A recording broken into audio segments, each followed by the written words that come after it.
Vamos a ponernos de pie en esta mañana, mis queridos hermanos. Aleluya. Estamos muy contentos, muy agradecidos después de tantos años que podemos volver aquí a este lugar donde el Señor nos bendijo tanto y donde conocimos a muchos de ustedes. Hay una canción que nosotros en plena pandemia cantábamos mucho a puerta cerrada. Nosotros vivíamos en aquel tiempo dentro de la iglesia y Elena ahí en el equipo de sonido y con mi hija Miriam pues intentábamos seguir haciendo los cultos, ¿no? A pesar de que no había absolutamente nadie. Y hay una canción que es muy conocida en Israel, porque es la canción que se le canta generalmente a los muchachos cuando tienen que ir al ejército y muchos padres se despiden con lágrimas de sus hijos porque saben que a lo mejor van pero nunca más lo volverán a ver, ¿no? Entonces pensé que esa canción, que tiene una letra muy interesante, muy bonita, podría ser muy buena cantarla y aprenderla en aquellos días. Nosotros vamos a cantar la canción tal y como es traducida, pero le dejé una parte en hebreo y así, bueno, pues después pueden presumir de decir, mira, sé hablar en hebreo. Es muy fácil, no se preocupen. La primera parte de la canción dice así, vamos a hacer un pequeño ensayo y después la cantamos todos seguidos, ¿de acuerdo? Lo importante es no temer y mantener la fe. Lo importante es no temer y mantener la fe. Y el que cree en él no tiene miedo, miedo a perder nunca la fe. Y al Rey del universo lo tenemos, de todo mal él nos protegerá. Y se va a mí lo de pared, y está en una de haber, velando y es en el ahora, recurso de los canuvícolas.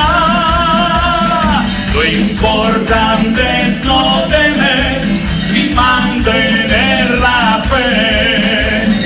Lo importante es no temer y mantener la fe. Fuerte. Y el que cree en él no tiene miedo, aleluya, miedo a perder nunca la fe. Al Rey del universo lo tenemos, de todo mal él nos protegerá. Lo importante es no temer y mantener la fe. Lo importante es no temer y mantener la fe.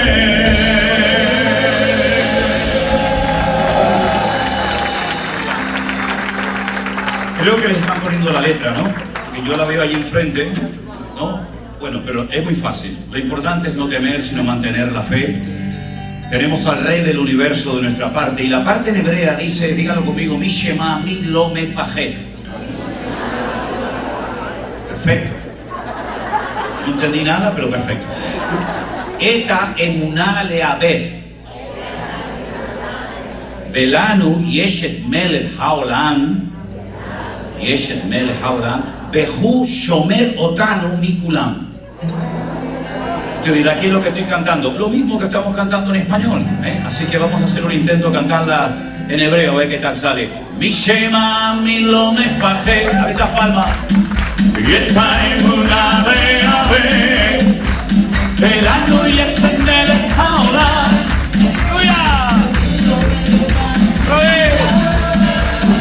Mi shema, mi lo me faje, y está en una de ave, velando y encender ahora, recurso melocano vincular. Lo importante es no temer, mantener la fe. Lo importante es no temer, mantener la fe. Y el que cree en él no tiene miedo, miedo a perder nunca la fe. Al Rey del universo lo tenemos, de todo mal él nos protegerá. Lo importante es no temer, mantener la fe. Lo importante es no temer y mantener la fe.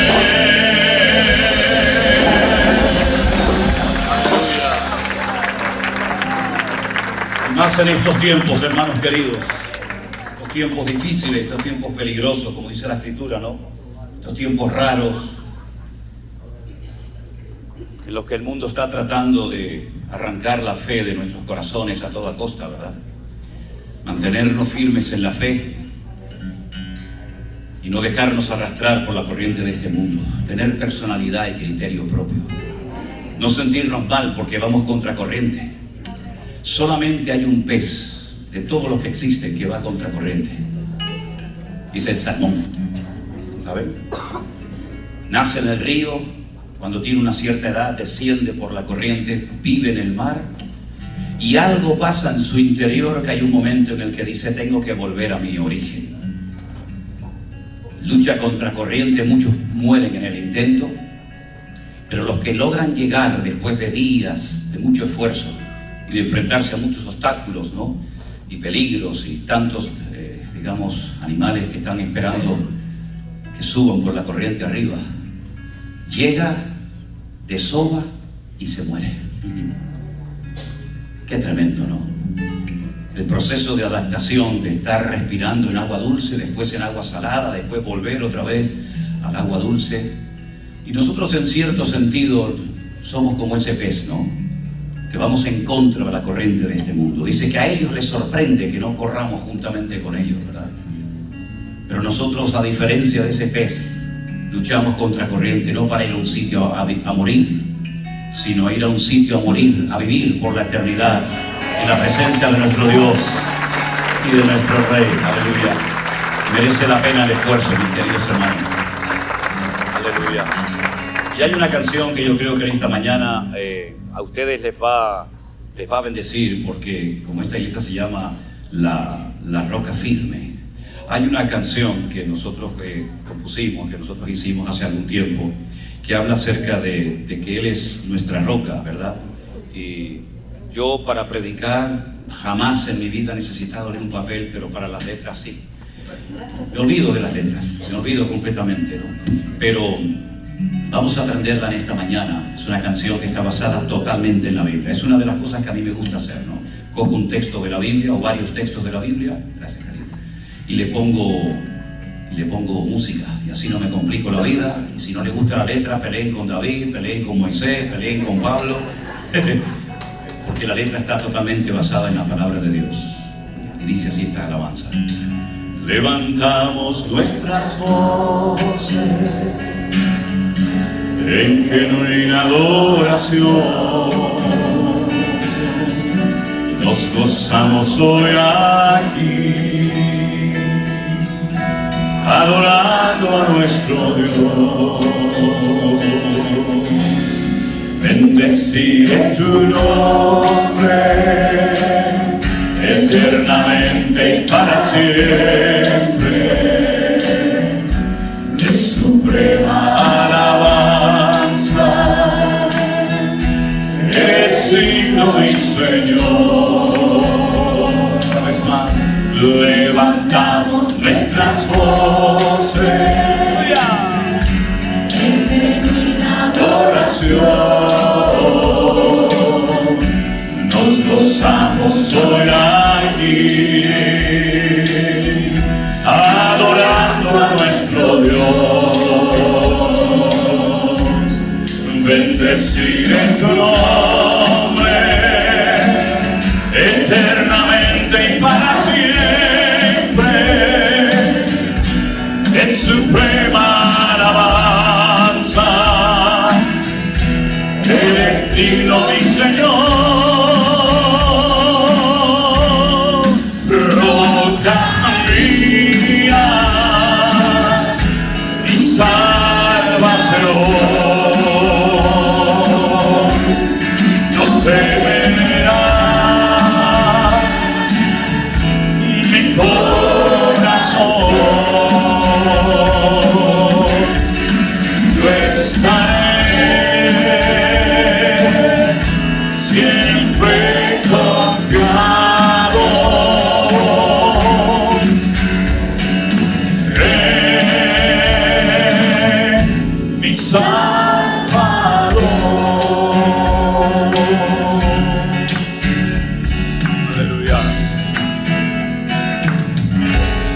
Qué bueno es alabarte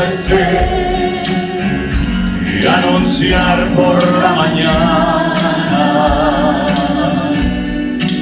tu misericordia y tu fidelidad. Tú eres mi fortaleza en medio de la angustia. Tú eres mi pronto auxilio en la tribulación. Roca mía, salvación. ¿Dónde verá? Verá mi corazón. Yo estaré siempre confiado. Ya mi Salvador, roca mía, mi Salvador, no temerá mi corazón. Yo estaré siempre confiado en mi Salvador.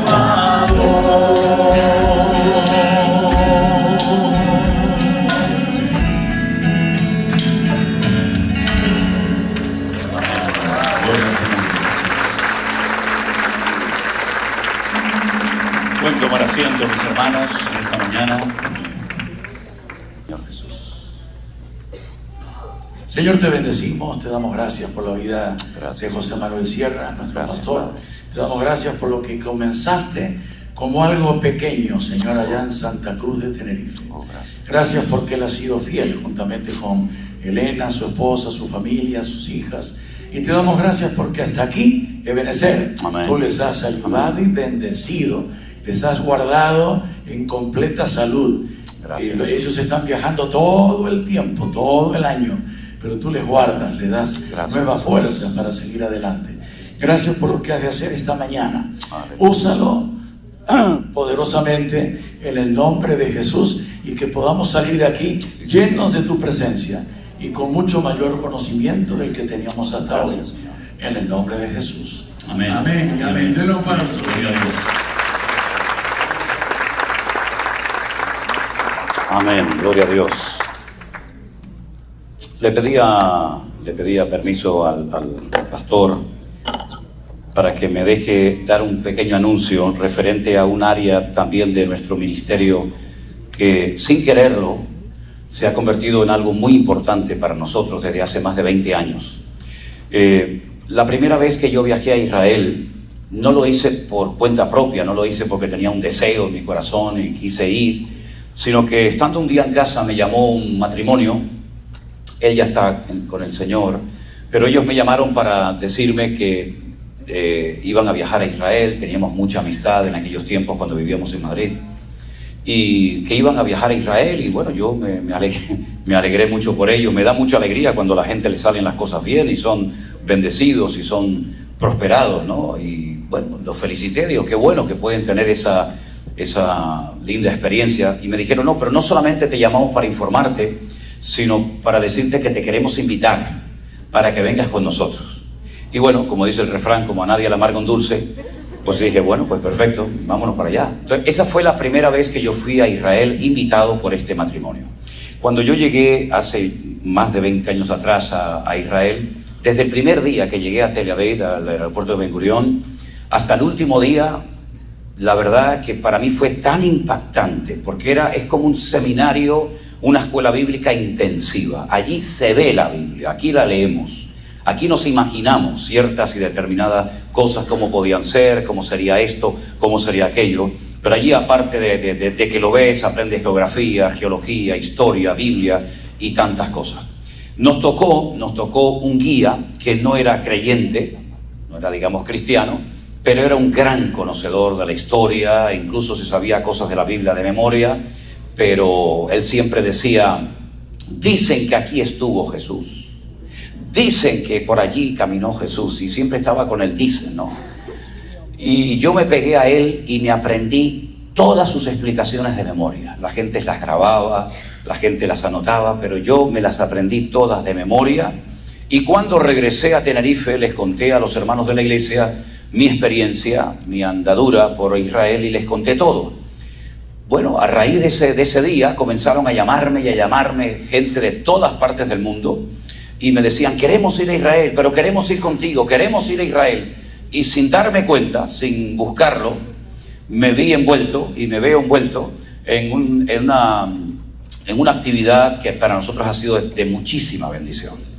Porque cada vez que viajamos, y no exagero lo más mínimo, cada vez que viajamos siempre aprendemos algo nuevo, siempre. Además, bueno, dada la situación actual, organizamos un viaje así, muy rápido, que pensábamos que iban a ir muy poca gente, pero al final tuvimos que cerrar las inscripciones en el mes de enero. Yo había ido solo con un hermano en diciembre, y dijimos: bueno, vamos a ver si logramos juntar unos 25 o 30 hermanos, porque hay que apoyar a nuestros hermanos. Iglesias se cerraron, creyentes perdieron la vida, y bueno, era una situación donde los hermanos estaban pasando unas pruebas tremendas. Una familia de una iglesia de Askelon, por cierto, el pastor es de Argentina, le entró un misil por la ventana de su casa y le reventó toda la casa, ¿no? Hay muchísimos jóvenes de las iglesias que han tenido que dejar sus trabajos, sus familias, sus esposas para ir a defender a su país. Tuve la oportunidad de visitar prácticamente todos los kibutzim, donde vivía la gente que se dedicaba a la agricultura, a la ganadería, y vi cosas tremendas que ni siquiera me permitieron grabar, ¿no? Bueno, cosas que ni siquiera quiero comentar en esta mañana. Y los hermanos nos agradecían muchísimo, nos decían: gracias por venirnos a levantar los brazos, gracias por venirnos a dar ánimo.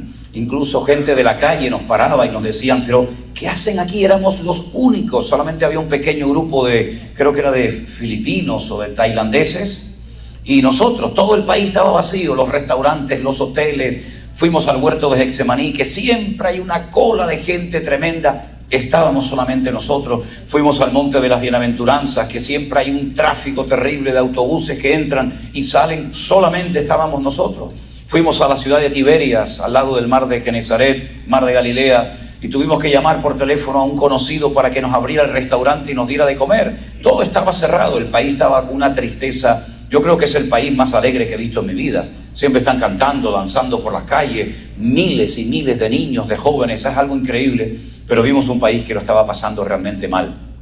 Entonces fuimos en el mes de enero, me acompañó Elena, me acompañó mi hija Miriam, fue una bendición espectacular. En ningún momento hubo... También tenemos que saber por dónde meternos y por dónde no meternos, evidentemente, ¿no? En ningún momento tuvimos sensación de temor, de miedo, todo lo contrario. Todos los que van siempre quieren volver. Nunca hemos encontrado a nadie que diga: perdí el tiempo, perdí dinero, no mereció la pena. Al contrario, todo el mundo de una manera u otra queda atrapada, se queda con el deseo de volver.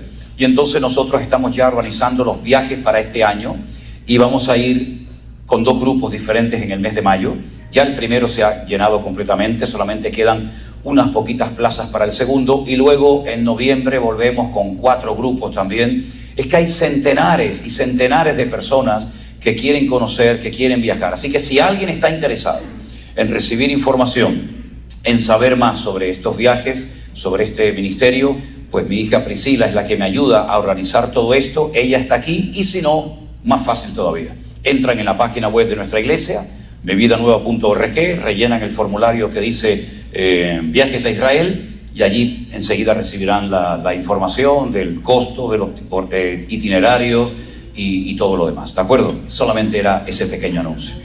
No me pregunten por qué, pero desde el primer momento que supe que iba a venir a predicar aquí a la iglesia, no tuve la más mínima duda de que el mensaje que yo voy a compartir con ustedes hoy era el que tenía que dar aquí.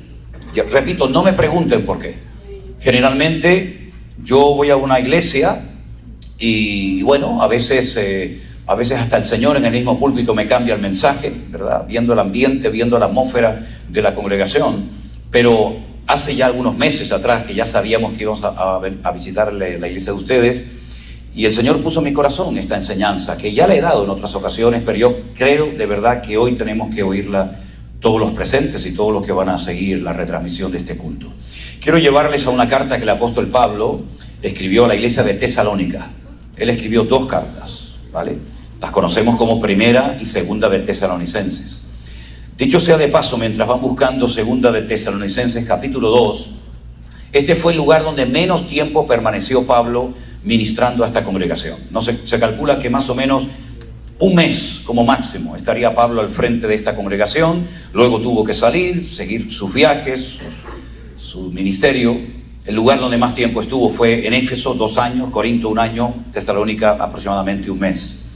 Y quiero que se den cuenta, cuando leamos la porción de Segunda de Tesalonicenses 2, del 1 en adelante, la profundidad de enseñanza, a pesar de que eran prácticamente gente recién convertida, para que vean el nivel, la madurez que se exigía y se pedía de los creyentes de aquella época, ¿no?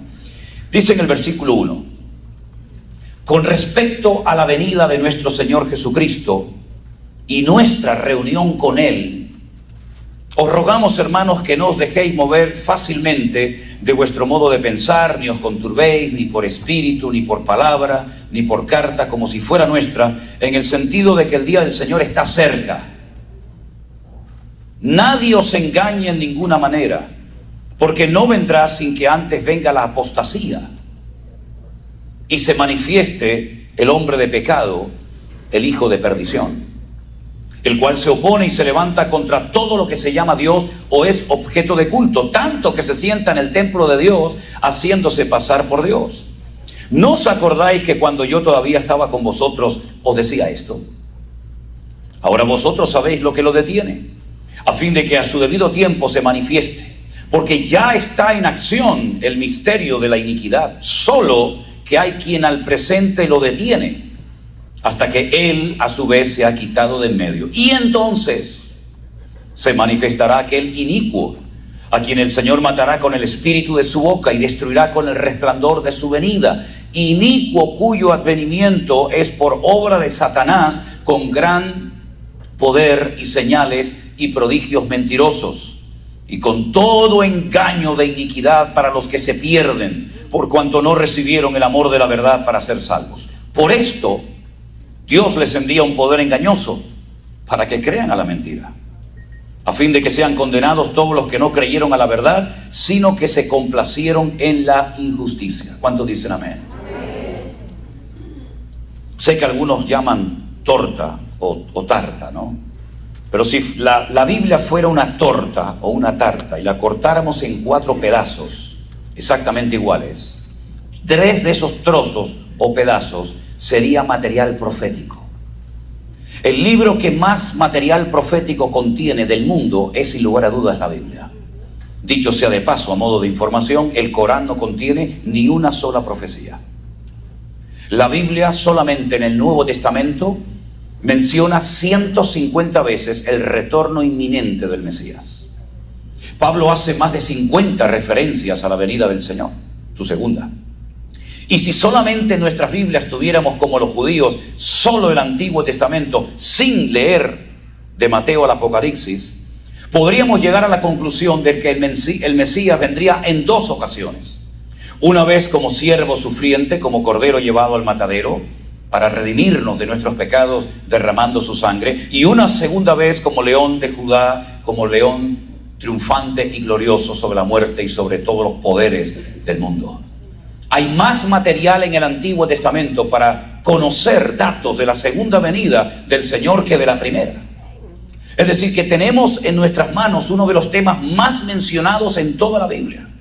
El tema más mencionado en la Biblia no es la oración, ni siquiera la alabanza, sino material profético. Ahora, todas las profecías de la Biblia no tienen, digamos, las mismas características. Hay profecías que son profecías que ya se cumplieron en el pasado. Profecías que se dieron a pueblos, a reyes, a personas, a individuos. Y profecías que le dan una credibilidad tremenda a la Escritura, porque vemos que lo que se profetizó fuera de toda posibilidad de cumplimiento se cumplió literalmente. Hay otras profecías que todavía no se han cumplido, están dormidas esperando el tiempo y el espacio para que se den las circunstancias idóneas para que dichas profecías se cumplan. Pero hay otro tipo de profecías que son para mí las más interesantes, y son las que llamamos, o yo llamo por lo menos, de doble cumplimiento. Profecías que tuvieron una parte que ya forma parte de la historia, que se han cumplido, y profecías que todavía falta una parte por cumplirse. Lo que se ha cumplido nos tiene que animar y motivar a creer que lo que falta por cumplirse también se va a cumplir, porque Dios lo que promete siempre lo cumple. Él no promete y se olvida, como ya estamos acostumbrados, ¿verdad? Sino que todo lo que Él promete sí o sí se termina cumpliendo en su momento y en su lugar. El Señor Jesucristo, en cierta ocasión, cuando salió del famoso Bet Hamikdash, o de la casa santa, o como llamamos nosotros el templo de Jerusalén, los discípulos le enseñaron las maravillas del templo. El rey Herodes, que era un títere que había puesto Roma, ¿verdad?, había invertido más de 46 años de su vida con mucho dinero y esfuerzo para poner aquel templo lo más hermoso posible, hasta el punto que cuando los romanos conquistaron lo que llamaron ellos posteriormente Filistea, o tierra de filisteos, les sorprendieron varias cosas que nunca habían visto en todo el vasto imperio romano que ellos habían conquistado, desde Finisterre, es decir, desde España, toda Europa, el Medio Oriente y todo el norte de África. A ellos les sorprendió que el único pueblo del mundo que descansaba un día a la semana, incluidos los animales, era el pueblo de Israel, el famoso Shabbat, o día de reposo. A ellos les sorprendió ver que en Israel, de los 4 mares que tiene, 2 internos y 2 externos, hay uno en el que no puedes hundirte porque siempre flotas, aunque no sepas nadar, que es el famoso Yam Hamelach, el mar de la sal, o el mar muerto. Y la tercera cosa que a los romanos les llamó poderosamente la atención es que los judíos tenían un templo enorme, precioso, pero vacío. No había imágenes, no había ídolos. Y se reían de ellos, decían: ustedes tienen un templo grande, hermoso, bonito, pero no hay imágenes de Júpiter, de Afrodita, de Ceres, en fin, de tantos dioses de la época. Cuando el Señor Jesucristo sale del templo de Jerusalén, los discípulos, como buenos judíos, presumen de su templo. Y el Señor les dice: ¿veis todo esto? Observarlo bien, queridos, porque no quedará piedra sobre piedra que no sea destruida. Años más tarde ese templo fue destruido por Tito, que era el hijo del emperador Vespasiano. Lo destruyó, molió, machacó las piedras, porque se había corrido la noticia de que los judíos habían metido dentro de las rocas, dentro de las piedras del templo, el oro. Y él destruyó el templo desde los cimientos hasta arriba. Y todas las riquezas se las llevó a Europa, concretamente a Roma. Y con todas aquellas riquezas construyó otro templo, pero no a la vida, sino a la muerte. Y todavía se puede visitar, y es el famoso Coliseo de Roma. Es interesante notar que cuando los judíos, sus discípulos, oyeron esta noticia de la futura destrucción del templo de Jerusalén, fueron tan sacudidas sus conciencias, fueron tan impactados, que dice que cuando bajan el torrente de Cedrón y comienzan a subir el monte de los olivos, y dentro del huerto de Getsemaní, 4 de sus discípulos lo llaman aparte y le dicen al maestro: Señor, ¿cuándo se va a cumplir lo que recién acabas de profetizar? ¿Qué señal habrá de tu venida y del fin del siglo? Y el Señor les da toda una explicación extraordinaria. Qué bueno es preguntar, ¿verdad? Nos hubiéramos perdido todo el capítulo 24 del Evangelio según San Mateo, ¿verdad?, si no le hubieran preguntado al Señor: dinos cuándo, qué señal, cómo podemos prepararnos y saber si queda poco o mucho tiempo. Y el capítulo 24 del Evangelio de Mateo es como un resumen, es un mensaje comprimido de una serie de señales proféticas que se tenían que cumplir antes de su segunda venida, incluso estando todavía los discípulos en la tierra. Pero Pablo lo que hace, y otros autores de la Biblia, como Juan, como Pedro, etcétera, es descomprimir el mensaje, dar una explicación a muchas de las enseñanzas que el Señor dio por encima en Mateo 24. Y aquí encontramos en esta epístola de Pablo una información extraordinaria, porque cuando uno lee esta carta te das cuenta de que hay términos, hay palabras que Pablo las utilizó de una forma muy sabia para que no cayéramos en el error o en la trampa de pensar que estaba hablando de una cosa y resulta que estaba hablando de otra completamente diferente. Por ejemplo, como sabemos que el Mesías, que el Señor Jesucristo, tenía que venir a este mundo en 2 ocasiones, hay 2 palabras diferentes para referirse tanto a la primera como a la segunda venida de Cristo. Para que sepamos de qué venida, de qué aparición visible estamos hablando. Cuando se habla de la primera visitación o primera venida del Mesías, que ya se cumplió hace 2000 años, naciendo en Belén de Judea, se utiliza la palabra epifanía. La epifanía es la palabra griega que se emplea para hablar de su primera manifestación visible al mundo. Pero la palabra que Pablo emplea en el versículo 1, cuando dice con respecto a su venida, no emplea esa palabra, sino otra palabra, un término específico para hablar única y exclusivamente de su segunda venida, y emplea la palabra parousia. Para que sepan los lectores de su época y posteriores a su época, ¿a qué venida se estaba refiriendo Pablo cuando dijo que respecto a su venida y nuestra reunión con él? Y ahí les da una serie de instrucciones.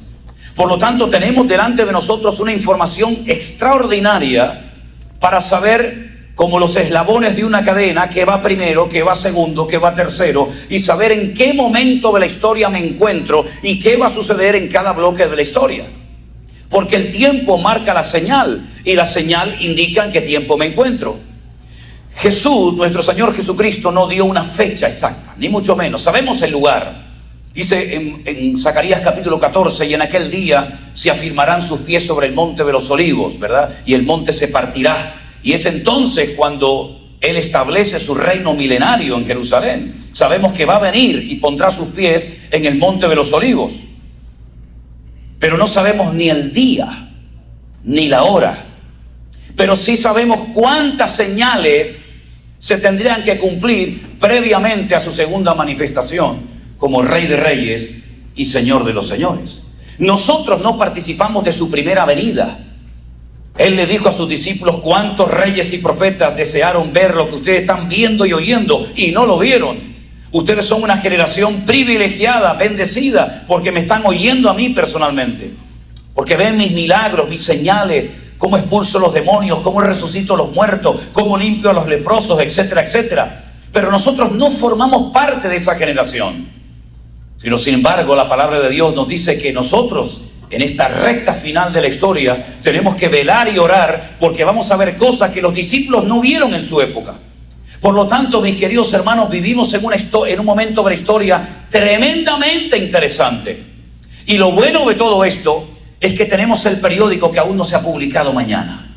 Tenemos la información exacta. No hay que recurrir a las falsas profecías de Nostradamus, que yo las he leído y yo creo que ni Nostradamus las entendía.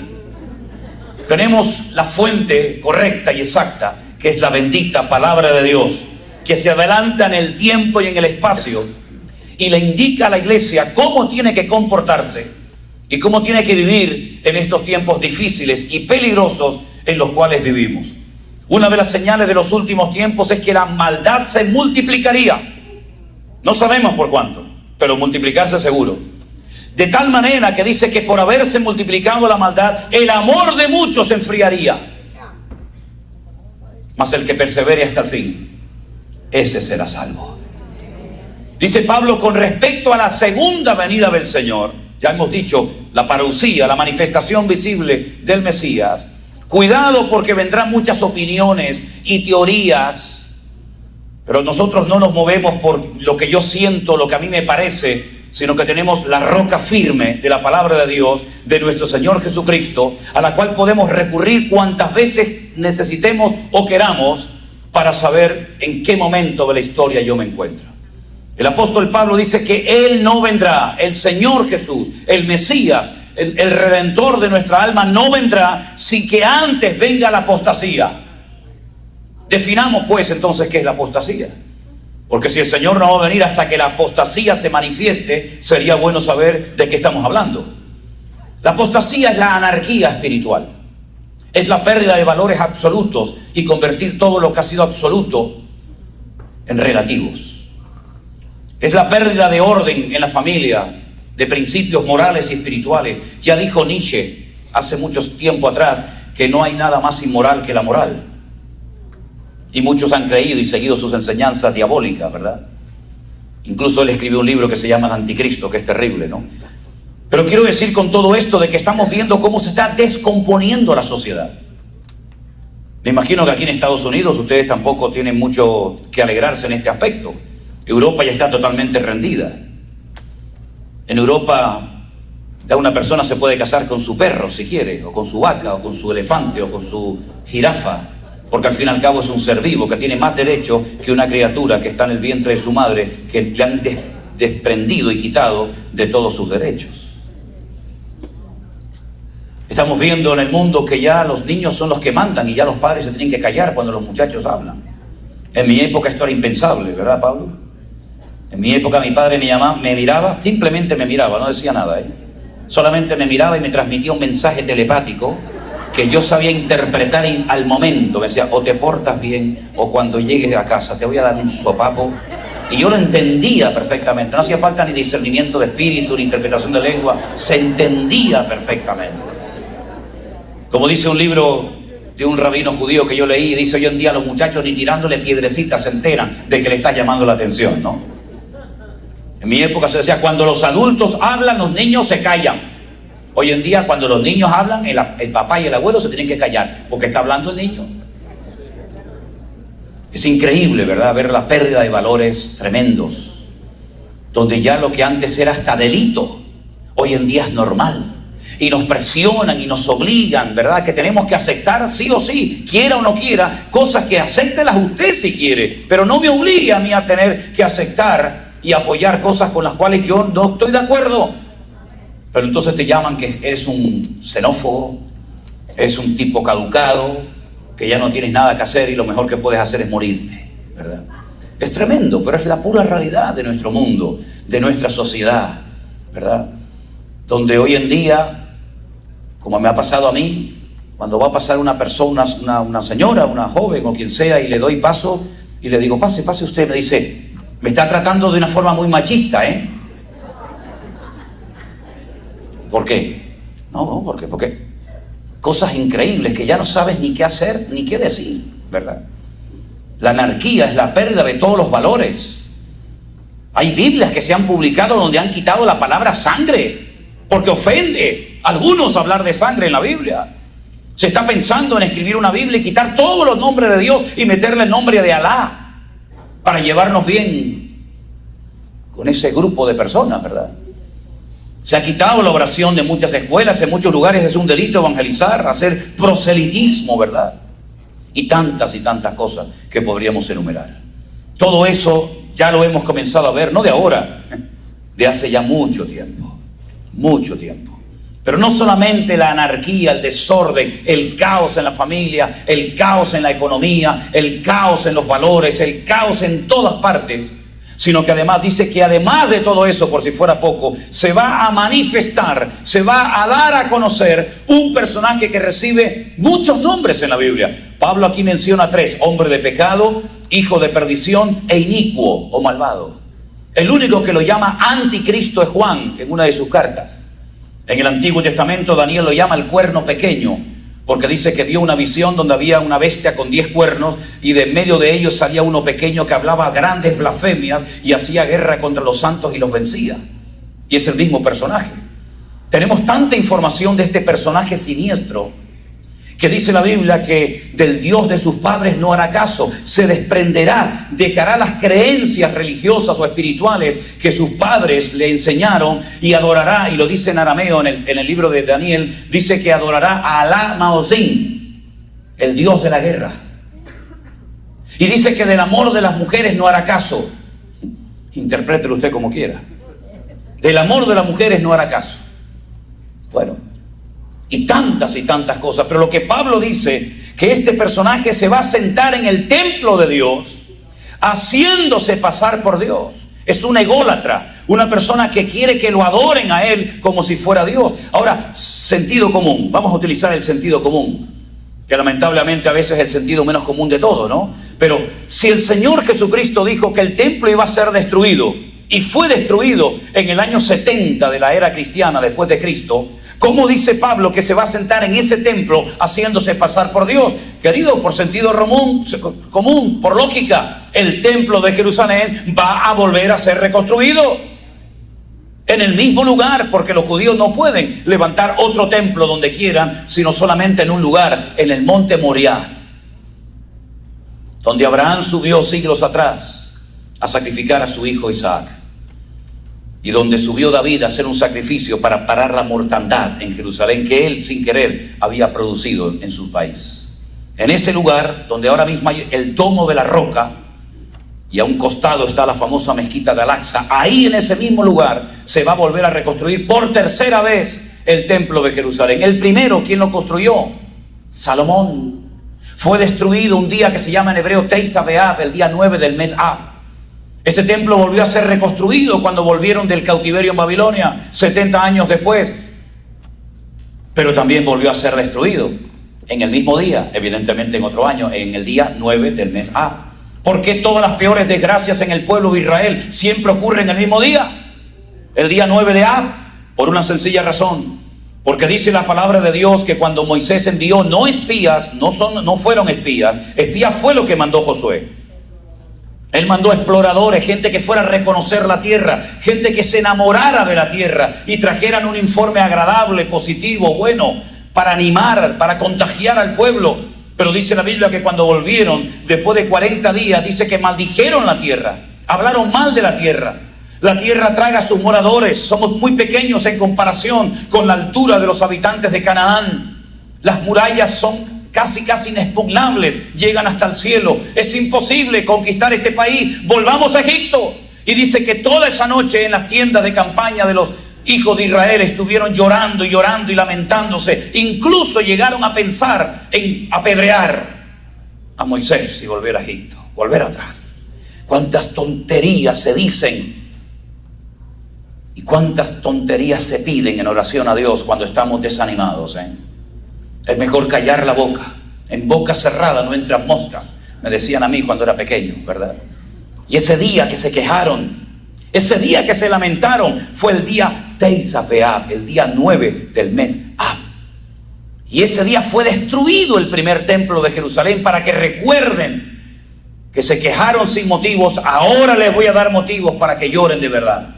Y el segundo templo por los romanos fue destruido el mismo día, el día 9 del mes Ab, 70 años después del nacimiento del Señor Jesucristo. Y los españoles firmaron el decreto de expulsión de los judíos en el año 1492, el día Teisá B'Av, para que recuerden que fueron expulsados de este país donde, según ustedes, fue el lugar del mundo donde más cómodos se sintieron, y también en Alemania. Y el día Teisá B'Av en Alemania se firmó la solución final, la exterminación y aniquilación total del Estado de Israel. Y todas las peores desgracias siempre han ocurrido el mismo año. Y ese templo hoy en día no existe.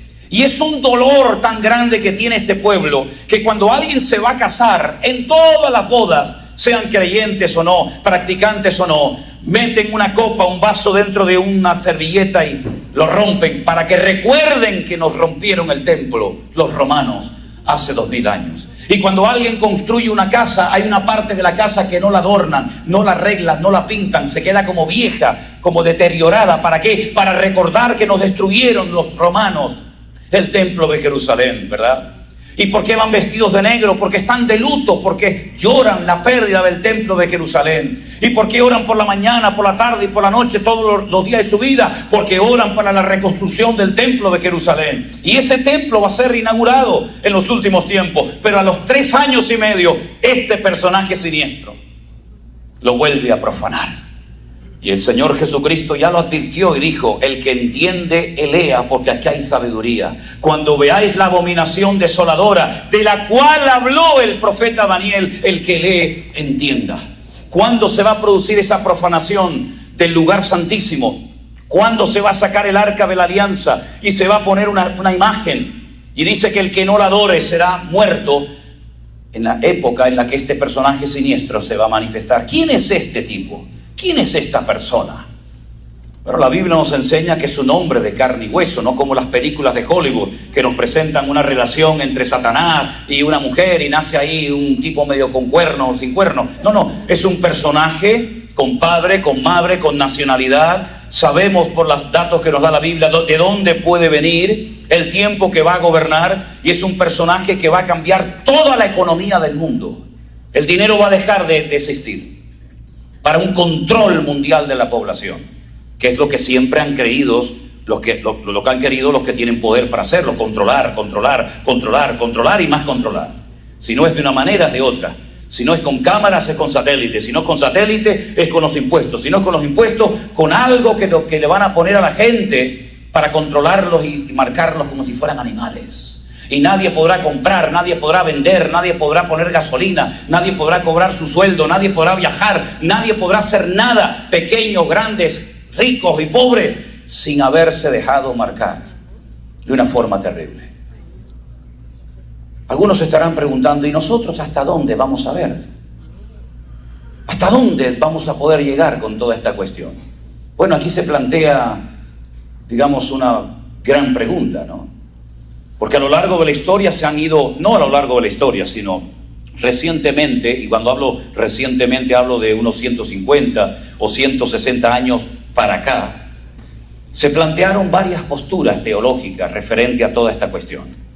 Si la iglesia, los cristianos, los hijos de Dios, íbamos a estar o no íbamos a estar cuando este personaje siniestro se manifieste y cuando el mundo comience a ponerse cada vez de mal en peor, ¿ok? Un cura católico, repito, un sacerdote católico de clausura, estudiando por su cuenta las profecías de Daniel y del libro del Apocalipsis, llegó a la conclusión de que la iglesia católica, apostólica y romana no iba a pasar nada de esto. Iba a estar exenta, porque es la Santa Madre Iglesia. Un teólogo protestante de la época llamado Scofield, que por cierto muchos tenemos su Biblia, le gustó la idea de este sacerdote católico, donde decía que la Santa Iglesia Católica, Apostólica y Romana no iba a pasar por ninguna parte de la tribulación, ni por pruebas ni dificultades. Y entonces él, por primera vez en la historia, a pie de página, se publicó una Biblia con los comentarios del hermano, el pastor Scofield. Lógicamente no puso la Iglesia Católica, puso la Iglesia.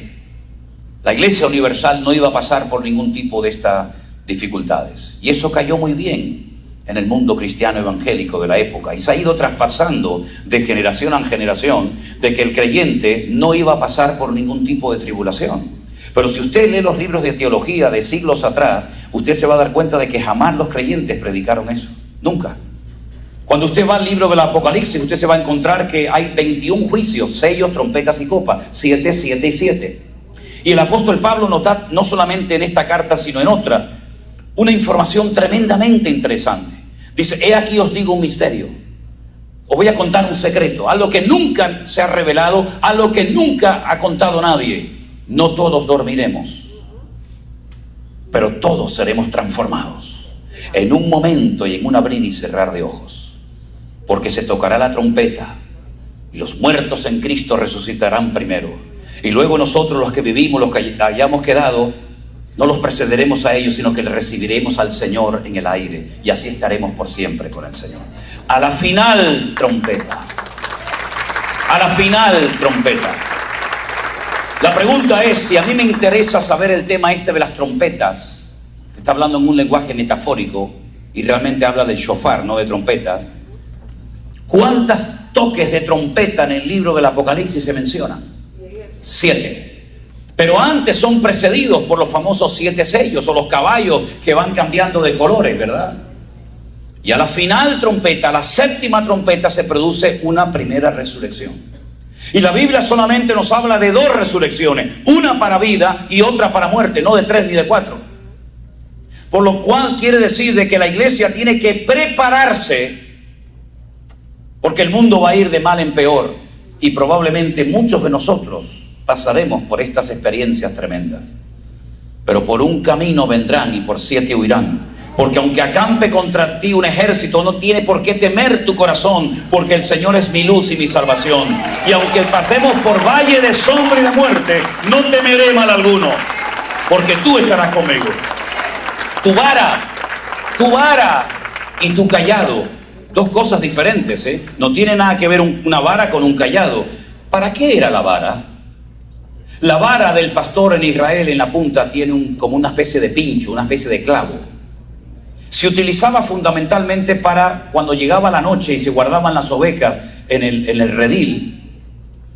Se contaban, se le daba entraban por un camino muy estrecho, venían todas del campo, se iba estrechando el pasillo hasta que iban entrando una a una. Y el pastor con esa vara le daba un golpe en el lomo a la oveja, 1, 2, 3. Cuando le pinchaba a la oveja en el lomo, la oveja se agachaba y se metía al redil. Pero como el lomo de Israel es muy parecido, casi igual por encima al manto de una oveja, cuando le dabas con la vara, con ese pincho en el lomo al lobo, el lobo se volvía y te quería morder, porque no aceptaba la disciplina, la corrección del pastor, como muchos hoy en día, ¿no? Bueno, ese es un tema para otro día. Pero también la vara se utilizaba para la oveja rebelde. Si la oveja se salía del camino, se le daba un varazo y la oveja obedecía, y si no obedecía, se le partía la pata y se le ponía una tablita y se llama la perniquebrada. Y toda la vida andaría coja al final del rebaño porque me hiciste perder el tiempo y porque frenaste el avance del resto del rebaño. Y dice la Biblia que la vara de Dios, la instrucción de Dios, lo que Dios quiere hacer en mi vida, llámelo prueba, llámelo problema, llámelo como quiera, me tienen que infundir aliento, porque las pruebas que Dios mandará a nuestra vida serán siempre proporcionales a nuestro nivel de madurez y de crecimiento espiritual. Cuando Dios le mande una prueba, no se queje, alabe a Dios, tener por sumo gozo cuando os halléis en diversas pruebas, sabiendo que la prueba de vuestra fe produce paciencia, dice la Biblia. Así que tenemos probados, y el cayado era como una especie así de signo de interrogación, ¿no? Como el que usa, ¿no vieron el Papa en Roma? Que lleva una cosa así, el cayado del pastor. Y cuando la oveja se iba, le metías el coso así en el cuello y la traías para acá, y si obedecía bien, y si no, la vara te espera, querida. La palabra del Señor nos enseña que los tiempos finales, la iglesia tiene que dar la talla. La iglesia no puede estar jugando no sé a qué. La iglesia tiene que estar velando y orando para que estas cosas no sorprendan como ladrón en la noche. Que no se nos apague el aceite, que no se nos apague el fuego, el ímpetu, la pasión por la obra de Dios, porque entonces somos tan vulnerables como cualquiera. Se sienta en el templo de Dios, luego ya ha sido reconstruido, se hace pasar por Dios, pero resulta que aquí hay un dato muy interesante, porque una cosa nos lleva a otra. El Señor tiene que venir, amén, pero no puede venir o no va a venir hasta que se manifieste la apostasía o se dé a conocer el hombre de pecado, el hijo de perdición, que es un político con una influencia mundial tremenda. Ya se viene diciendo hace muchos años que lo que el mundo necesita, por lo menos en Europa, es un líder. En vez de tantos líderes, tantos gobiernos, tantos partidos, que haya uno solo y que ese solo reciba todo el poder militar, económico, político, etcétera, y que ese solo mande en toda Europa. Ya se viene hablando hace muchos años de esto. Ya tenemos un parlamento europeo en Bruselas, en Bélgica. Oye, qué curioso que ahí tenemos una iglesia también nosotros, como también en Las Vegas. Lugares de corrupción, lugares de inmoralidad, lugares de tanta influencia a nivel mundial. Ahí tenemos una luz encendida para la gloria y la honra del Señor.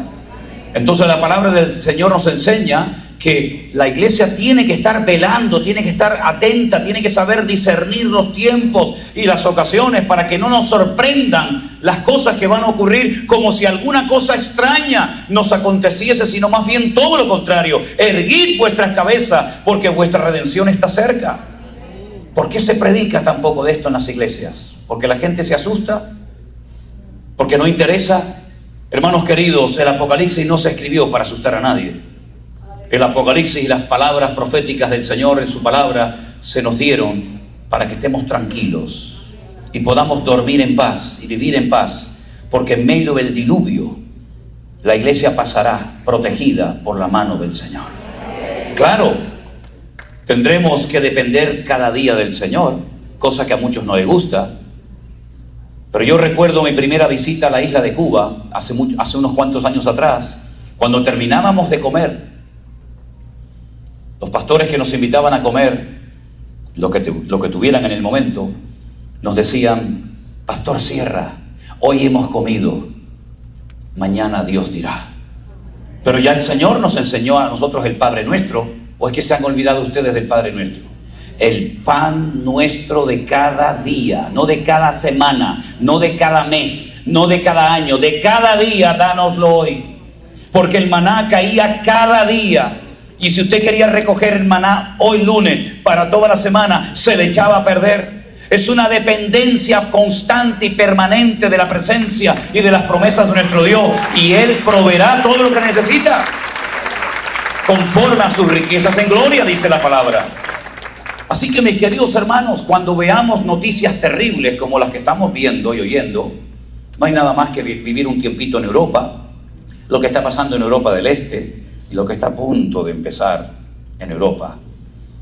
Estamos viendo el peligro del comercio mundial, cómo están tratando de cerrar las vías de comunicación, de momento por mar, pero lo intentarán hacer por tierra y por aire, y todo esto va a afectar el consumo, la economía, el petróleo, el gas, la luz, etcétera, etcétera. Ya cortaron la semana pasada 3 cables de comunicación de internet entre Asia y Europa para que quedara totalmente desconectada de noticias y de la realidad en tiempo presente. Y vamos a ver cosas tremendamente interesantes, porque dice la palabra de Dios que en los últimos tiempos la iglesia tiene que estar velando y orando para que sepa cómo debe de actuar. Y el Señor siempre, yo me doy cuenta, hermanos, y por supuesto ustedes también, que cada vez que el Señor está a punto de hacer algo grande, siempre manda mensajeros. Siempre nos da una palabra, una advertencia, una palabra profética, un mensaje o lo que sea, para que la iglesia sepa cómo actuar y no tener la excusa de decir, yo no sabía nada. Cuando iba el Señor a mandar el diluvio, y quiero decirles que el diluvio no lo trajo el diablo, el diluvio lo trajo el Señor. El Señor le dijo a Noé, prepárate, prepárate. Y dice la Biblia que durante más de 120 años él logró involucrar a su familia, a Sem, Can y Jafet con sus respectivas esposas y a su mujer también. Y toda la familia se involucró en la obra de Dios. Y cuando vino el día del diluvio, la destrucción universal, ellos estaban preparados. Y cuando el Señor decidió destruir Sodoma y Gomorra, dice la Biblia que previamente mandó mensajeros, mandó ángeles a la casa de Lot para que saliera y salvara su vida. Y el Señor Jesucristo en Mateo 24 dice que los que estén en la azotea no bajen, y el que esté en el campo no entre, sino huyan para que aquel día no os sorprenda. En otras palabras, Dios advierte, Dios habla y Dios se anticipa en el tiempo para que nosotros sepamos cómo debemos de actuar. Y no digamos yo no sabía nada, porque la ignorancia es el terreno favorito del diablo. Cuanto más ignorante sea un pueblo, cuanto más ignorante sea la iglesia del Señor acerca de los acontecimientos finales, más fácilmente se podrá manifestar al enemigo engañando y seduciendo. ¿Cuántas veces lo hemos leído hoy? ¿Cuántas veces el Señor decía que mirad que nadie os engañe, mirad que nadie os diga falsas enseñanzas, porque se levantarán falsos cristos? ¿Y falsos cristos qué significa? Falsos ungidos. Cristo es una palabra hebrea de Mashiach. Falsos ungidos que engañarán, si fuere posible, aún a los escogidos. Cuántas falsas unciones están revoloteando en el horizonte, y la gente se deja atrapar por estas falsas unciones, estos falsos moveres, estas modas que van y vienen, cuando nosotros no nos movemos por moda, ni por sentimientos, ni emociones, sino que nosotros lo seguimos a Él. Me sane o no me sane, me dé o no me dé, aunque Dios me mate, lo seguiré alabando, porque sé que Él está vivo. Y Él me dará las fuerzas para poder mantenerme firme, creciendo en la obra del Señor siempre, sabiendo que mi trabajo en el Señor no es en vano. ¿Cuántos dicen amén? Y entonces, ¿por qué, si ya la tecnología, la economía y todo está listo, incluso todo está preparado para la reconstrucción del tercer templo de Jerusalén, absolutamente todo, Hay un museo en Jerusalén que se llama el Museo del Templo, donde a mí me gusta mucho llevar a los hermanos que sobre todo van por primera vez a Israel, para que vean cómo está preparado todo. Las vestiduras del sumo sacerdote, las vestiduras de los levitas, las trompetas de plata, el altar del sacrificio, el lavacro. Absolutamente todo está dispuesto. Incluso hasta el arca de la alianza ya está allí, hace mucho tiempo. Y esas arpas extraordinarias, ¿verdad? Porque Dice que serán instrumentos de cuerda, de viento y de percusión, sobre todo la que me llama mucho la atención y no me canso de verla. A ver si algún día me puedo comprar una arpa de esa que tiene 22 cuerdas. El mismo número de el mismo número de letras que tiene el alfabeto hebreo, 22, Aleph, Bet, Gimel, Daleth, Hei, Bat, las 22 letras, de tal manera que tocando las letras compones música bíblica. La palabra aleluya, tú te aprendes el sonido y sabes que cuando escuchas ese sonido está diciendo aleluya, alabada a Dios. O cuando toca otras cuerdas, la cuarta, la quinta, la sexta o la que corresponda, está diciendo alabada a Dios porque Él es bueno, porque para siempre es su misericordia. Y aprendes las palabras por los sonidos que oyes. Y la iglesia tiene que afinar el oído a lo que Dios viene diciendo.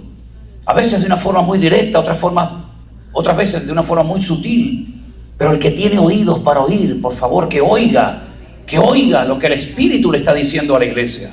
Y dice que este personaje no se puede manifestar aunque quiera hacerlo, porque hay algo que lo detiene. Permítame leerles otra vez el texto. Ahora vosotros sabéis lo que lo detiene, a fin de que a su debido tiempo se manifieste. Porque ya está en acción el misterio de la iniquidad, verso 7. Solo que hay quien al presente lo detiene hasta que Él a su vez se ha quitado de en medio. Y entonces se podrá manifestar aquel inicuo. Cuando yo pregunté un día a un experto, me dijeron que era un experto, un gran conocedor de escatología y de profecía. Pastor o hermano, aquí dice que hay algo que detiene la manifestación de este personaje siniestro. Y dice que cuando Él se ha quitado de en medio, entonces se podrá manifestar este personaje. ¿Usted me podría decir, por favor, de quién se trata? Y me dice, de la iglesia. Ok. Al rato volví y le dije, ¿le puedo hacer otra pregunta? La iglesia jamás es tratada en género masculino. Aquí dice Él. Y la Biblia nos habla de que la iglesia es esposa, es amada, es novia, pero no es Él. Porque si fuera Él, estamos hablando aquí de una relación complicada, ¿no? Y aparte de todo eso, ya que la iglesia siempre es género masculino singular, es femenino singular, ¿hay algún texto en la Biblia que usted me pueda enseñar para que me diga que la iglesia impide la manifestación de este personaje? Dice, bueno, hay un versículo que dice, Dios no nos ha puesto para ira, sino para alcanzar salvación. Y entonces le pregunté, le dije, pero ¿a qué tipo de ira se refiere usted, pastor? Usted sabe que cuando le hace una pregunta a una persona y te dice, es porque no sabe qué decirte. Es como cuando le dice a tu hijo, ven para acá, tú fuiste allí, y ya está, ya lo agarré. ¿Cómo que a qué tipo de ira? El Apocalipsis habla de 3 tipos de ira: la ira del dragón, la ira del cordero y la ira de las naciones. Usted me dice que Dios no nos ha puesto para ira. ¿A cuál de las 3 se refiere? Y me dice, tengo una cita ahora muy importante, y me dejó con la palabra en la boca. La iglesia en ningún momento frena la manifestación de este personaje. Eso no dice la Biblia. El imperio romano ya no existe, querido, y no se ha manifestado este Señor. El Espíritu Santo. Cuando el Espíritu Santo sea quitado de en medio, entonces se podrá manifestar el anticristo. ¿Y dónde dice la Biblia que el Señor quitará su Espíritu Santo del mundo? ¿Dónde lo dice? ¿Dónde lo dice? Porque si el Espíritu Santo es Dios y uno de los atributos fundamentales de Dios es su omnipresencia, quiere decir que Él está en todas partes. Con anticristo es el anticristo. No, pero es que como la iglesia no va a estar, se lleva el Espíritu Santo. ¿Sí? ¿La iglesia es la propietaria del Espíritu Santo? Sin iglesias el Espíritu Santo no estaba en el mundo. En el principio creó Dios los cielos y la tierra estaba desordenada y vacía, mas el Espíritu de Jehová se movía sobre la faz de las aguas. No había Israel, no había iglesia, no había discípulos, no había apóstoles, no había patriarca, no había matriarca, no había nada, pero allí estaba el Señor. ¿Dónde huiré de tu presencia?, dice el salmista. ¿Dónde dice la Biblia que el Espíritu Santo depende de la iglesia para estar o no estar? Entonces, ¿quién es este Él? Lean Daniel capítulo 12, versículo 1 y 2, y ahí tienen la respuesta, si les interesa el tema. Usted puede saber en qué momento de la historia nos encontramos. Cuando nosotros vinimos para acá ahora, nuestro hermano Daniel puso lo que ustedes llaman ¿cómo es? El GPS. GPS, decimos nosotros en España. Perdonen, hablamos español, disculpen. GPS. Y por el camino te va diciendo a la derecha, a la izquierda, salida 345, tantos kilómetros, tantas millas. Te va diciendo y te va indicando la información que vas recibiendo, te va indicando cuánto te falta para llegar a tu destino. Bueno, pues miremos en la palabra de Dios, hagamos una lista, ¿verdad?, de todas las señales que tenían que darse antes del retorno inminente del Señor Jesucristo. Y podrás saber, querido, en qué momento de la historia te encuentras. Yo particularmente creo que somos la generación más cerca de la venida del Señor Jesucristo que ninguna otra generación que nos ha precedido en el pasado. Vamos a tener el gran privilegio de poder ver profecías cumplidas que durante mucho tiempo han estado dormidas, que no muertas. La pregunta es, ¿tú estás preparado? Yo no te estoy invitando a que cambies de religión. Yo no soy representante de ninguna religión. La palabra religión es un término que viene del latín, religa, reluga, relegare. Es la conjugación verbal, que significa atarse o volverse a atar. Yo no soy practicante de ninguna religión. Yo tengo más bien una relación, que es otra cosa, con mi Dios. No venimos aquí para comerte la cabeza, porque usted ha vivido sin mí perfectamente todos estos años, y yo sin usted ni le cuento. Por lo tanto, ni usted me necesita a mí, ni yo a usted tampoco. Pero lo que usted necesita es tener a Cristo en su corazón, para que cuando Él venga, no digas, no me preparé. Quiero que todos cerremos nuestros ojos en este momento. Y quiero hacer una pregunta, y usted tiene que ser honesto consigo mismo. Nadie, ninguno de nosotros en esta mañana está en este lugar por casualidad. Yo hacía como 30 años, como dijo muy bien el pastor, que yo no venía a esta congregación. Y el Señor nos ha convocado en esta mañana aquí para alabarle, para escuchar de su presencia, pero sobre todo para que tú te vayas con la salvación de tu alma. Y puedas, como dice la Biblia en términos bíblicos, nacer de nuevo y estar preparado para lo que se avecina en el horizonte. Sea lo que sea y pase lo que pase, entréguele su vida a Cristo en esta mañana, mi amigo. Porque es la mejor y más sabia decisión que usted puede tomar en esta vida. Si has vivido una vida cristiana superficial, falta, carente de compromiso, rompe ya con esa religiosidad que no sirve para nada. Conságrate al Señor. Vuelve otra vez al Señor. Tal vez lo conocías de oídas, pero hoy el Señor te vuelve a llamar y te dice: aquí estoy, ven, ven, ven. Te sigo amando. Tal vez tú a mí no tanto como antes, pero yo a ti te sigo amando igual o más. Y quiero ayudarte, quiero bendecirte. No quiero que te sientas sola. Quiero acompañarte, porque padre, madre, marido, hijo, todo puede fallar en la vida. Hasta la iglesia te puede fallar y los pastores también.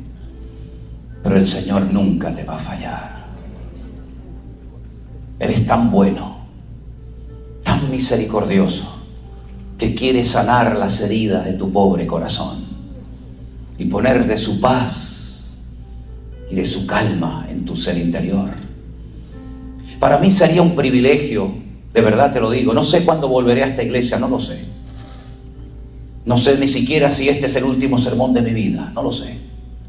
Pero para mí sería un gozo el poder orar por las personas que hoy aquí le quieren entregar tal vez por primera vez su vida a Cristo, quieren volver a reconciliarse con el Señor. ¿Y cómo lo vamos a hacer? Bueno, hagámoslo lo más fácil y lo más sencillo posible. Levánteme su mano y con su mano levantada usted me estará indicando que usted quiere responder afirmativamente al llamado del Señor en esta mañana. Los que le quieran entregar su vida a Jesús ahora, levante su mano. Quiero orar por usted en esta mañana. Levante su mano y estaremos orando en este mismo instante por su vida. ¿Hay alguien? ¿Alguien que le quiera entregar su vida a Jesús? Aquí le estoy esperando. Dios le bendiga. ¿Alguien más? alguien más que dice: yo también quiero venir a Jesús. Dios te bendiga. ¿Alguien más? ¿Alguien más? Tal vez es el último llamado que Dios te hace. No lo sé. No lo sé. Pero sea como sea, aprovecha tu oportunidad. Los que levantaron su mano, vengan un momentito aquí al frente. Déjenme orar por usted si es tan amable. Venga, no tenga temor. Todos los demás sigamos orando, teniendo comunión con el Señor, y vamos a orar por estas vidas.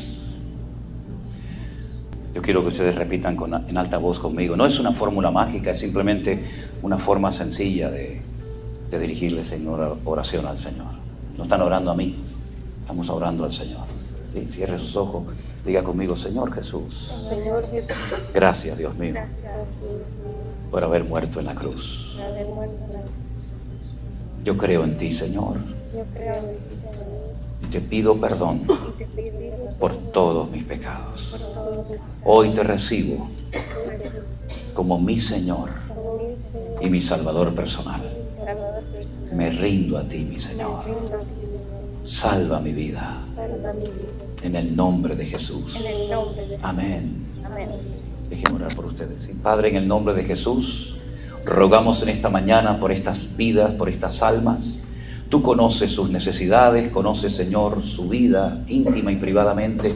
Yo te ruego que las bendigas y que hoy se vayan de este lugar teniendo a Cristo en su corazón, y que nunca jamás lo abandonen, sino que sean fieles hasta la muerte, para que por la eternidad podamos estar en tu presencia, Señor. Bendecimos a estas vidas y te damos gracias por ellas, en el nombre de tu amado Hijo Jesús. Amén y amén. Aleluya. Fuertes aplausos a nuestro Dios. Oh, sí, perdón. Gloria a Dios. Dios le bendiga. Mucho gusto. ¿Cómo se llama usted? Rafael. ¿Usted quiere que recibir al Señor? Sí. Diga conmigo: Señor Jesús, Señor Jesús, en este momento en este momento yo me entrego a ti. yo me entrego a ti. Perdona mis pecados, Señor. Perdóname mis pecados. Señor Jesús, Señor Jesús, te acepto acepto como mi Señor como mi Señor y Salvador personal. y Salvador. En el nombre de Jesús. En el nombre de Jesús. Amén. Amén. Y amén. Gloria a Dios. Dios te bendiga, mi hermano querido. Dios te bendiga. Después oraremos por ti, ¿sí? Gloria a Dios. Gloria a Dios. Dios les bendiga a todos mis queridos hermanos. Una tremenda bendición el haber podido estar con todos ustedes en esta mañana. Sigan orando por nosotros. Nosotros intentaremos, en la medida de nuestras posibilidades, también orar por ustedes. Y a pesar de la distancia, todos estamos en el mismo barco. Todos remamos en la misma dirección. Y si no nos vemos aquí, sabemos que sí o sí nos vamos a volver a ver todos en la presencia del Señor. Dios les bendiga. Fuertes aplausos a nuestro Dios. Bendiciones.